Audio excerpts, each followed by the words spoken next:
Distinguished ladies and gentlemen, I'm waiting for my slides to be loaded. It's a great pleasure and honor to be here. And I was going through the program and saying, wow, what an honor to be in such a distinguished group of highly accomplished scientists from all over the world, and also from the African continent. So I was given a brief talk about promoting fair global research partnerships through new funding models. And I first asked myself, why are they using the word fair? I'm used to equitable partnerships. And then I found that actually fairness is what justice is really about. And so in a way, I didn't have to change too much my usual pitch about equitable partnerships. I said fair, equity, same thing. So when I talk about fairness and equity, I'm meaning the same thing. But I found this quote quite powerful because it challenges us that fairness must have an end that is a higher goal, and in this case, it's justice. So to frame my presentation, I have only 20 minutes. I said, let's talk about equity, towards equity and justice in global health research partnerships. And then towards the end, I'll talk about the funding models. And so I think the beginning point is what equity?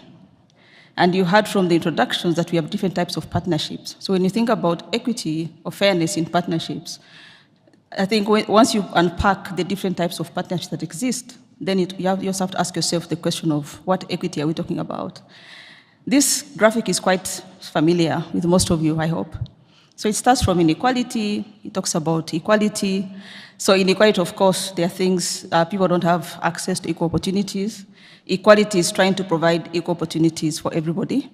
And if you think about from a funding perspective, this is the frequently asked questions that we get from funders. So there's a call, it's open, everything is transparent, everybody gets the same information, everybody gets the same opportunity. That's equality. When you think about equity, it is recognizing that this, I don't know whether that's an apple or mango tree, it's tilted. So if you put the same ladder, some people are not going to reach the fruit. So you need a bigger ladder.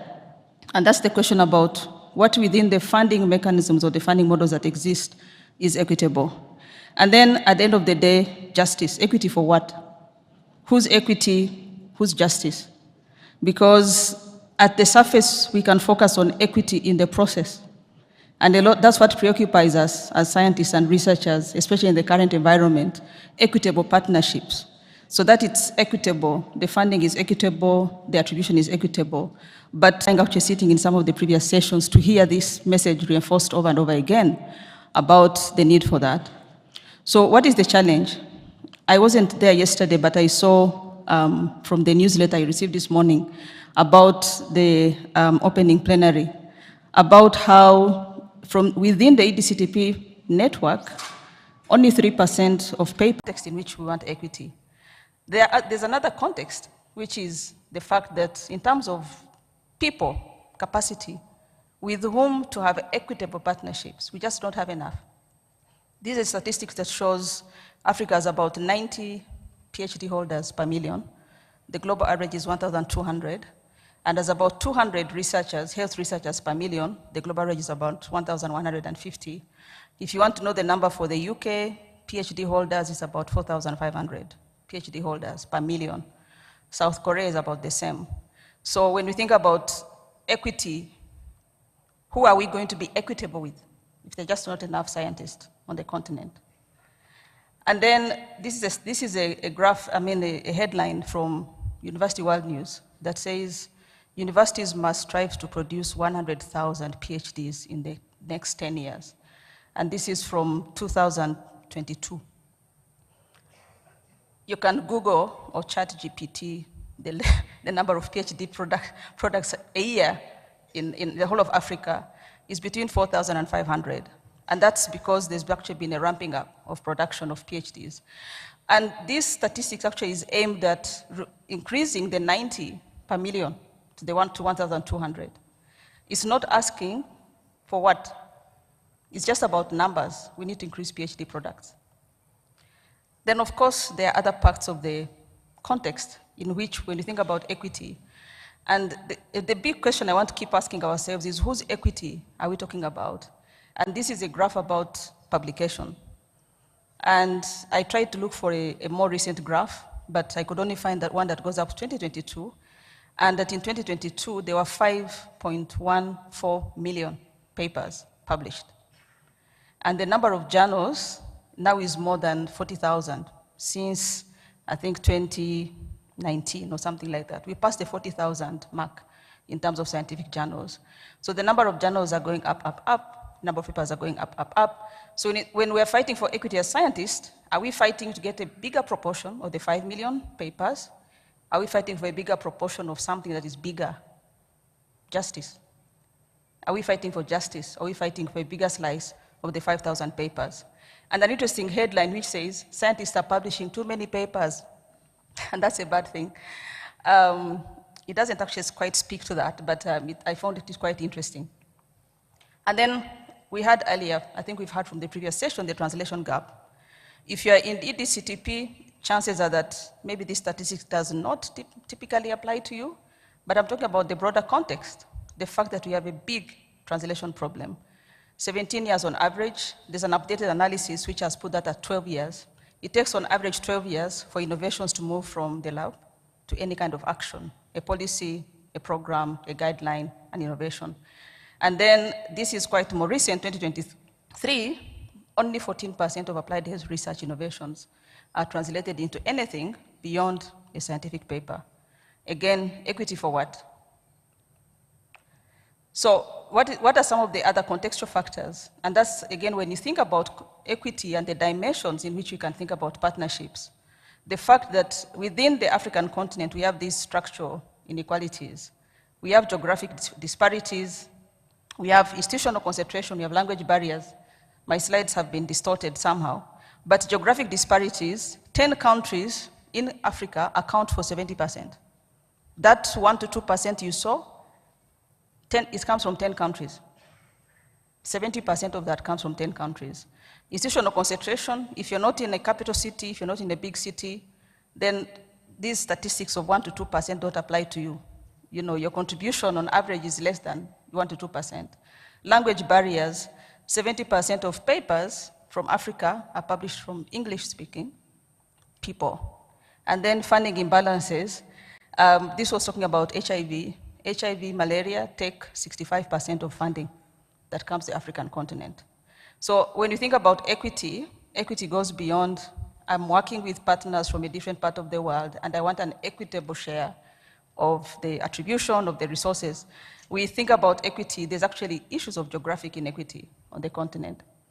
And then, where does the money go? This is what I just talked about. At the bottom, 65% of the funding, HIV, AIDS, and malaria. At the top, 1% of funding goes to mental health. And that has nothing to do with the burden. HIV, AIDS receives 65%. 37% of deaths on the continent are from NCDs, which receives 2% of funding. How does this happen? One of the root causes, low domestic investment. And the African average of investment as a function of GDP is about 0.45%. In spite of our government signing commitments, I think now it's about 17 or 18 years, to give at least 1% of their GDP, which is the AU target. The global average is 1.7. So we're in a low GDP economy, and we're giving 0.45% of that. And again, when you talk about differences within the continent, Mauritania is 0.01%. I don't know what the GDP of Mauritania is, but they're only giving 0.01%, and then South Africa is the one that is closest to the 1%, which is 0.85%. So when you think about equity, part of the issues is how do we build a system where every country maybe can see that 0.85 perhaps is something to aspire to. When you think about equity, how do we get Mauritania maybe to reach the African average of 0.45? Because if you're not in Mauritania, if you're in Kenya, if you're in Egypt, if you're in South Africa, if you're in Uganda, you know, the R&D ecosystem is fine. If you're in Chad or Malawi or Mauritania, where they're putting 0.01%, if there's somebody from Mauritania in this meeting, they can put their hand up. I doubt that there's one person in Mauritania in this meeting. And that's a function of the 0.1% that Mauritania is putting in their R&D. So, if there's no domestic funding, what do African scientists rely on? External funding. And actually external funding reinforces the inequities and the unfairness. And the Global North institutions receive the majority of international funding that is earmarked for Africa. This is not international funding generally that is earmarked. And then they act as intermediaries, so it's very difficult for an African institution to have a direct line to the funding, wherever it's coming from. And then African institutions are usually positioned as implementers and not as strategic partners. And there are some interesting statistics. NIH Fogarty, if you know NIH Fogarty, yes, 70% of NIH Fogarty funding goes to US-based institutions. And you know what NIH Fogarty is. I don't need to describe it. We have Wellcome. This is not Wellcome generally. This is their international program. 73% goes to UK-based institutions. USAID, that thing that used to exist once upon a time, 80% of US funding was going through US-based institutions. And then the Bill and Melinda Gates Foundation, 88% of funding earmarked for the African continent is going to non-African institutions. So there's a reason why. And when you think about equity, there are those other things. Whose equity? Who drives equity? That all of us have some kind of role to play. And this is an interesting statistic, and I love this headline which says stuck in the middle. Stuck in the middle is a function of the funding. If you receive 20% of the funding, most of the time, it's to collect data, clean it, and make it available. Most of the time, it's not analyzed. Most of the time, it's not engaged with policymakers. So you're given the honor to be part of a paper because you participated in this collection. That's why you get stuck in the middle. And if the middle was a good thing, it wouldn't be a problem, but the middle is not good. And this is a paper from, I think, 2017 or something like that. So there are many papers out there. If you go, you'll find them. This is another one which looks at equity in global research in RCTs, which I would imagine is something that EDCTP would be familiar with. Again, huge disparities in who gets first and last authorship. And part of it is, again, funding. Now, this is an interesting one. Why do we have a global health architecture where the majority of the global health leadership is in the global north? It's because there's a very healthy pipeline. The unequal funding creates opportunities that create a very healthy pipeline of global health leaders. And this is some interesting analysis that is being done by Global Health 50/50, which shows that as an astonishing if you look at the leaders of the top 200 global health institutions in the world, about 50% of them come from the UK and the US. The top 200 global health institutions, the leadership, 50% of them come from the US and the UK. About 88% of the institutions are based in either Europe or the US. Global health institutions. And there's another interesting statistic that 8% of the global health leaders of these institutions were trained in Harvard, and that's the same proportion as those who are trained in institutions in low and middle income countries.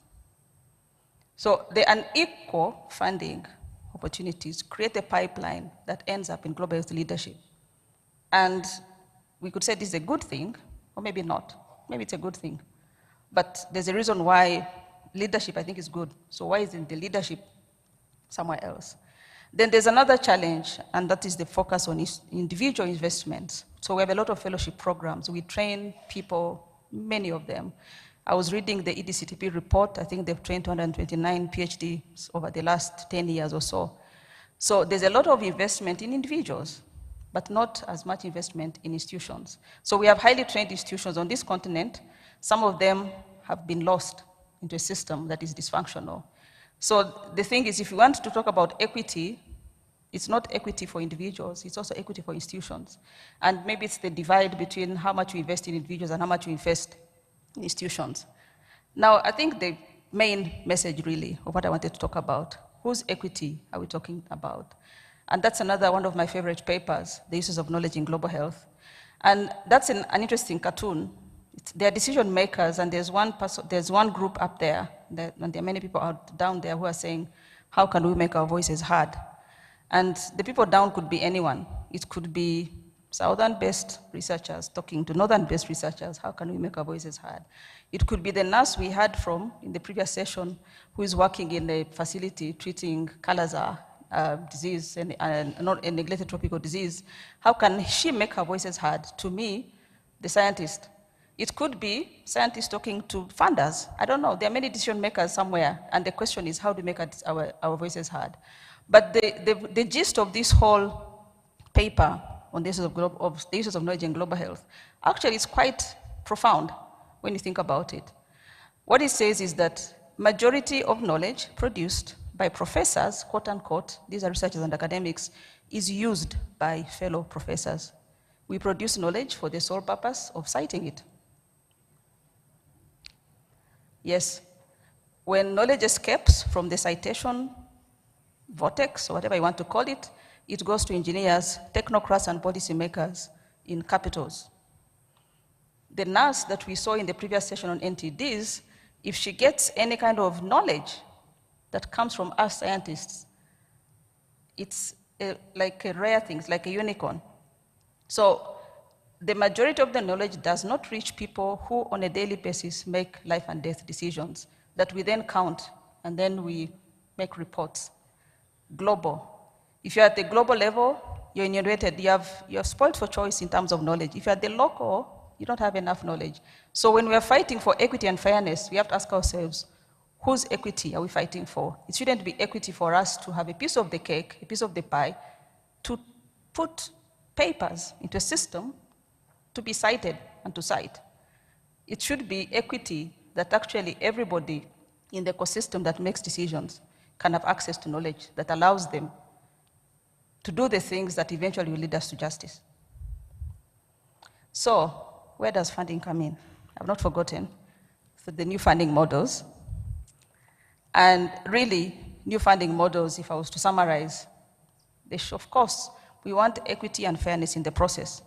So that 80% by USAID, the former, the 73% by Wellcome, we want equity in that process, fair, well and good. We also want within and between country equity. The usual suspects.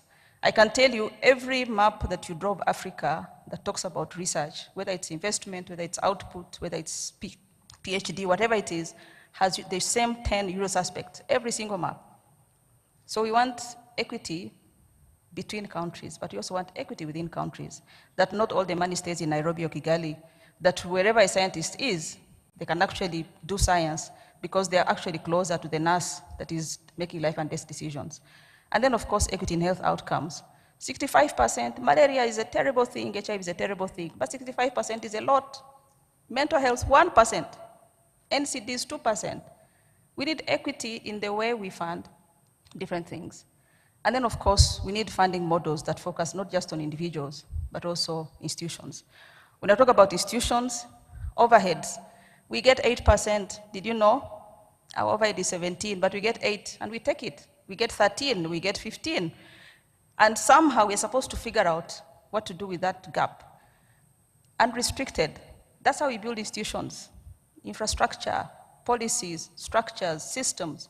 We need strong institutions on the continent, and then we need brilliant individuals that can thrive in those institutions, not brilliant individuals that are floating in the desert and worrying how to, put their knowledge to practice.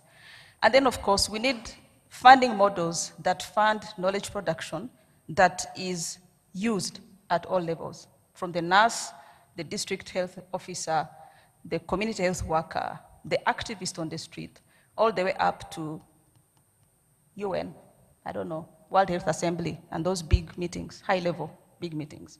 Right now, the concentration is at the global level, and there's hardly any knowledge. So we want systems that do that. And I think you heard from the previous session, I think it was the gentleman from Nature. How do we become more impactful? Those things cannot happen unless they are funded. If you fund us to publish papers, of course, then we can keep talking, come for a big conference and talk, but the change and the justice that we're looking for is not going to happen. And so I'll end by saying that we need new funding models that put fairness, equity, and justice at the center. And not justice in process, not fairness in process, but justice for humanity. And my last word is, the best way to predict the future is to create it.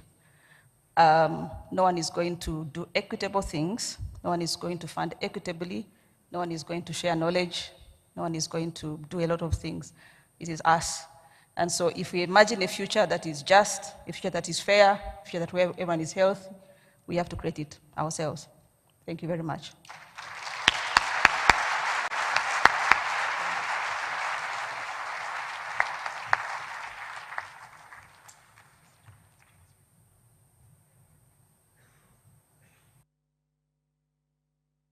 Yeah, so thanks again, Catherine. And as usual, another illuminating talk on partnerships. I've got so many questions for you. But because of time, I'll probably just give you one, and then we'll take 2 questions from the audience. The question for me is around power, authority, and influence. There's usually the assumption that, yes, of course, there's a power imbalance, but there's usually an assumption that African institutions, and let me call them out, have got little power, little authority, and little influence. But I know that usually works into the kind of results we see out of partnerships when they actually exert that particular power in one way or another. So I'd like you to think about that. But even before you answer, we'll take 2 questions from the audience. 2 questions. Which hands are going up? And I do hope that we do have a mic. Yes, we have. Question? Am I missing? Okay, there. The lady in a black top. Next question. And the gentleman in a blue top. Right then. So let's hear your questions, and then we will hand over to Catherine. Thank you so much. My name is Julie Ballon. I'm from Canterbury Christchurch University. Thanks for a great presentation. Just building on the earlier question, so the richest man in the world, who is extremely wealthy and extremely powerful, is from South Africa. I'm just wondering how you might want to, or whether there's ways to capitalize on some of the wealth within the continent, and how you might suggest going ahead with that. Thank you. Okay, that's an interesting question. We will take it. And then the gentleman there in the blue top. Fantastic presentation, very challenging, and we like that. So I'm Pablo Rojo from Spain, and my question is specifically, you mentioned publications and the difference. So, and mentioning it happens, and we are seeing it so much, researchers from Africa caught in the middle. So I like very much how you picture it. But do you have kind of recent data if we are doing a bit better, for example, and because this takes some time, and sometimes the PIs are from the north and so on. So I don't know if you can tune it finely a bit more, but I think it's very, very important. Thank you. Okay. So 3 questions there. First one on power, influence of African institutions and how that plays into partnerships. The next question was on African philanthropy organizations, if you have any comment on that. And then lastly, publications and issues that the gentleman has brought up. Okay, I have a lot to say about power. And it's sort of contradictory. The first is that power is taken, never given. So if you're an African institution, you take within the limits of what's legal, but power is taken. And then I was at a recent event where power disparities were described as a function of the gap in wealth and resources. So if you're very wealthy, somebody is not wealthy, there's a huge gap in terms of power. And then that power is both social, it's like a distance. There's a social distance, there's a financial distance, and there's an economic distance. So I think the easiest distance to deal with this is the social, because economic is very difficult. If you're a billionaire, it's hard to think that I can never become a billionaire. But the social, I think, is easier to deal with. So African institutions are stuck in this rut, as I've said. You're fundraising nonstop. Once you fundraise, you have obligations. So the time to create and cultivate the power and influence, it's very difficult to hive yourself out of that. But the light at the end of the tunnel is, if you're in a system that is not working for you, I think time t0, the system is not working, time t is equal to 10, maybe 10 years, the system should work better. Because remember, power is taken. So if you can't take power today, at least 5 years, you should take some, 10 years, take more. After 15 years, maybe you've taken everything. Or you've reached a point where there's some, the disparity is less. So I think pushback when people try to exert power should be expected. But if you know that somebody is not going to cede power willingly, then of course you have to figure out how to navigate that. I don't know that that's helpful, but I think it's good to remember that power is taken, never given. Now, when it comes to African philanthropy, that's a very common question. And I lead a research organization that does not produce like products or technologies. So I think somebody like that rich South African would find it very hard to see why should I invest in an institution, which tells us like the teenage pregnancy rate is 20% and all that stuff. However, I think that African philanthropist might invest in a university that is the village where he was born, or where his wife comes from, or where his mother comes from. So African philanthropists actually are likely to invest in African academic institutions, public institutions, or universities. So if you're a researcher who wants to build ecosystem, I think you can make it possible for this billionaire to give some money to your partner with an African university. And again, it's not something which will happen unless there's a systematic way of doing it. And it's a constant challenge, and I want to put out there for the African scientists. The 0.45% is not going to increase unless there's a systematic way of fighting for it. The African philanthropist is not going to give money unless somebody asks, and asks in a way that is compelling. So there are things that can be done to position African institutions, package your message very nicely, and have a plan. It won't just happen unless there's a plan. But even without those interventions, African philanthropists are already funding, especially academic institutions. So we can leverage some of those things and see how best to improve the ecosystem. Now, the papers, I don't have the latest data, but what I know is that some funding agencies have shifted in maybe I would say the last 5-6 years about the requirements for what is good science. So insisting on equitable partnerships, for instance, how much money goes there, what is the role of the PI and the collaborator. Some funding agencies have done that, but I think what they've not done is to go deep and see, the African partner, do they have money to pay for people to publish, pay their time, a scientist?